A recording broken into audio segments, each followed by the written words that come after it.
শ্রী শ্রী গৌর সারস্বত বা গৌড়িয়া মঠ ঝাড়গ্রাম আয়োজিত আগামী 16 জুলাই থেকে 24 জুলাই 2026 পর্যন্ত অনুষ্ঠিত হতে চলেছে রথযাত্রা মহোৎসব ও শ্রীমদ্ ভাগবত গীতা পাঠ।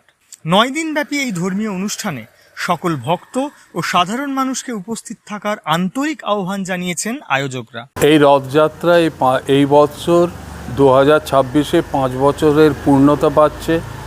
আমরা এই উৎসবে আপামর জনতাকে, ঝাড়গ্রামবাসী সহ পারিপার্শ্বিক সবাইকে এখানে আমন্ত্রণ জানাই।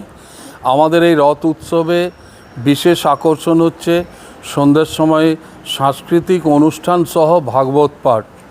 তারপরে হচ্ছে এখানে সকালে, দুপুরে এবং রাত্রে মহাপ্রসাদের মাধ্যমে জনগণের কাছে আমরা ওটা পরিবেশন করে থাকি। নরনারায়ণ সেবা বলা যায়। আর আপনাদের প্রত্যেককে এই সমাজ মাধ্যমে আমন্ত্রণ জানাচ্ছি, যাতে এই রথযাত্রায় সবাই সামিল হয়ে সবার সঙ্গে আনন্দ উপভোগ করতে পারেন। এবং আমাদের এখানে কোনো রকম কিছু করার জন্যে কোনো পয়সা লাগে না। এবং এখানে ইচ্ছাকৃতভাবে কেউ যদি কোনো ভগবান জগন্নাথের সেবায় কিছু দিতে চান, সেটা আমরা সাদরে গ্রহণ করে থাকি। নমস্কার।